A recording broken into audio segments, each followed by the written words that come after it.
Hello and welcome along people to another one of my little videos. I'm back in the garage. I'm doing a little bit of work on my 1250. I'm going to do a little bit of work and I'm going to tell you how I got along with my 12,000 mile service. If you're interested in either one of those, stick around, stay tuned until after the intros.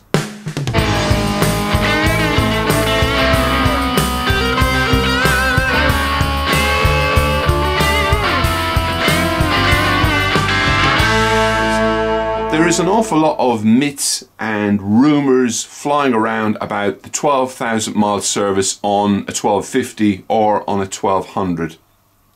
Thousands of pounds. Thousands and thousands of pounds. It's not. I had the oil changed, the oil filter changed, I had the plugs changed, I had the valves checked in the middle of the service. Also, this update that is done on the final drive housing, the shaft housing rather, that was done.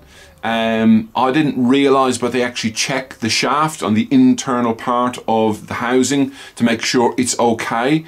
So all of that assembly has to come off. I would just like to point out that BMW don't charge any money for the update.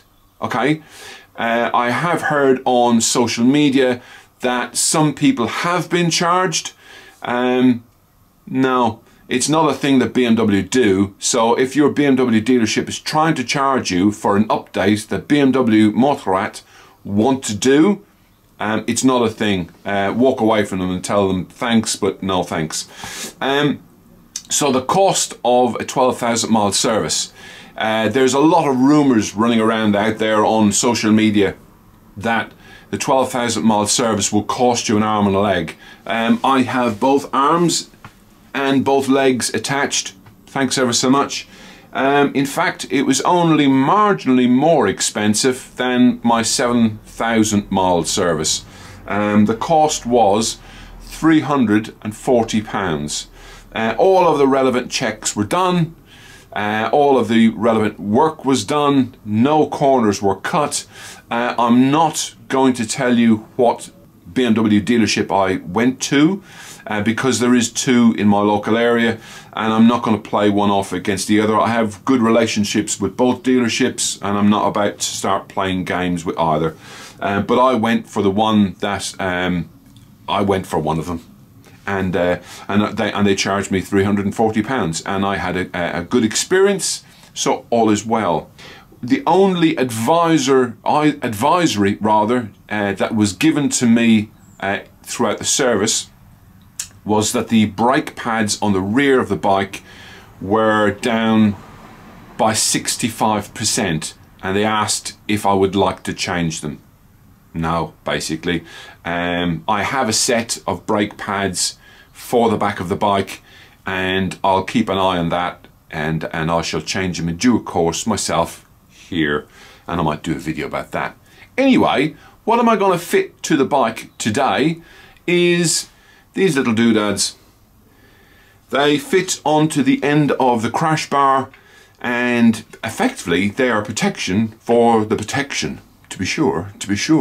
So I had a 1200 Rally and I had beautiful blue bars and I was travelling home to Ireland one night, very, very late, very, very wet, very, very tired, and my foot slipped off of the centre stand and the bike just kind of fell away from me in the forecourt in the filling station.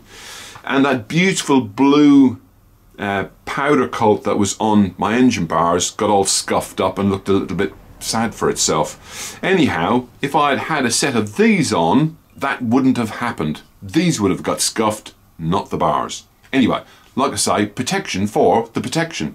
Now these bars that are on my 1250 are not painted, but I'm a bit of a tart, like a bolt-on goodie, and I thought I'm going to fit a set of these. So they're just 4 bolts. And I just wondered how difficult it would be to put them on.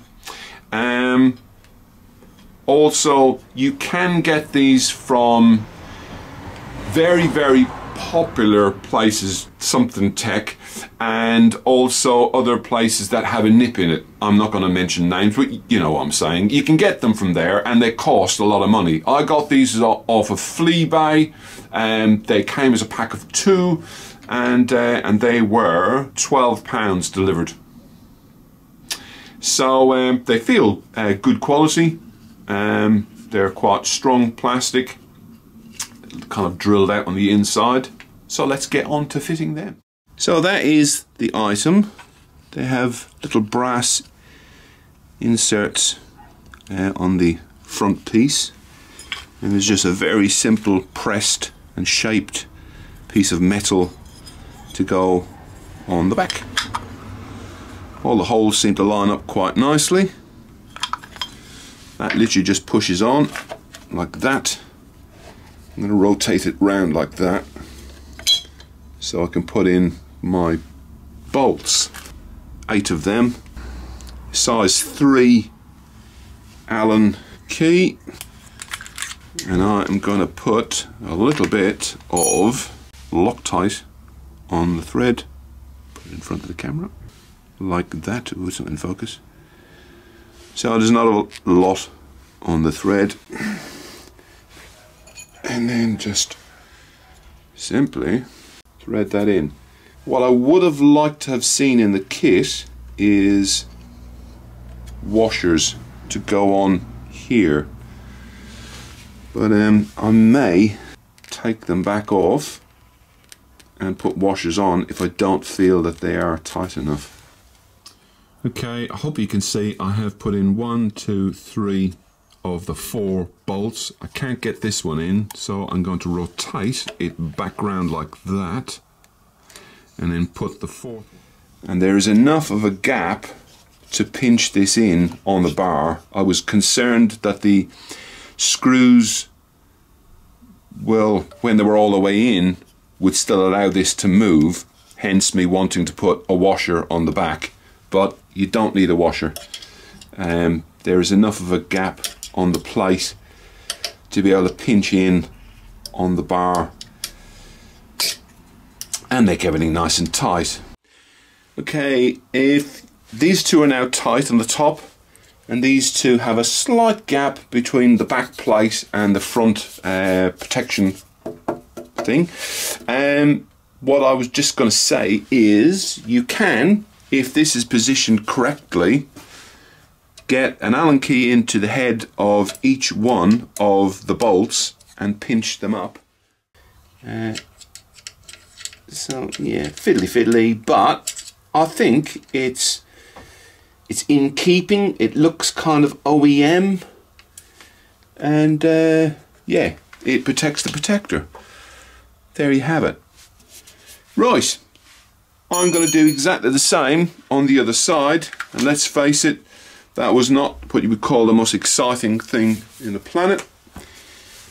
Okay, I said at the start of the video I was going to do 2 little top tips.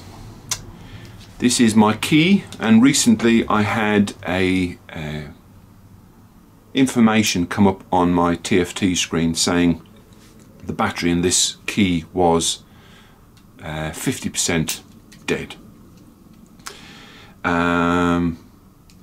So all you need to do is go to this side of the key, so not the shiny side, the other side, and that will just pop off, revealing your battery. You can buy these batteries from the high street, Google it. The serial number is Charlie Romeo 2032, and that's what's inside my key. Don't go to BMW and ask BMW to fit it. They will, and they will charge you significantly more than you can buy these for yourself. Okay? Stick one in your top box. If you're ever away on holidays, you can get a little pack like this. Duracell do it, Kodak do them. There's loads and loads and loads of companies that make these, so do not buy the ones from BMW. They'll fit the same one as you're going to fit and charge you for it. Top tip number 1. Top tip number 2, as I said in the introductory part of this video, The brake pads on the rear of this bike are 65% worn, so they are getting down. Now I have got a set in stock, and I did buy this set from BMW dealership. Don't do what I did. I needed them right there, right then, couldn't afford to wait, so I bought them. They cost me £65 for a set of brake pads, which I think is ridiculous, frankly. Anyhow, I have them, I'm going to fit them, but you can go along to EBC and lots of other brake manufacturers and buy effectively the same brake pads, fit them yourself. BMW will charge you a lot of money for fitting those brake pads, £65 plus labour, and I think the last time I looked it was between £25 and £35 for labour to fit a set of brake pads. You can charge them, you can fit them rather, for an awful lot less. That's my two top tips. Maybe you'd like to call it common sense, call it what you will, but I'm hopefully going to save you a little bit of money. Let's face it, money is tight these days. Anyway, hopefully you've enjoyed that one, guys. Thanks for sticking around to the end, if you have stuck around to the end. If you've enjoyed this video, please leave a thumbs up. If you haven't, for any reason, enjoyed this video, please feel free to leave a thumbs down. Don't forget to ding dong the notification bell, and please leave a comment in the comment section below. Until next time, look after yourself, ride safe, have a nice winter, and hopefully, coming soon, I shall be doing a review on my motorcycle gear. I've been promising for a while to do it. I've had a cold, I've had a chest infection, hence no videos, and hence me keeping warm in my garage. Until next time, take care, bye bye.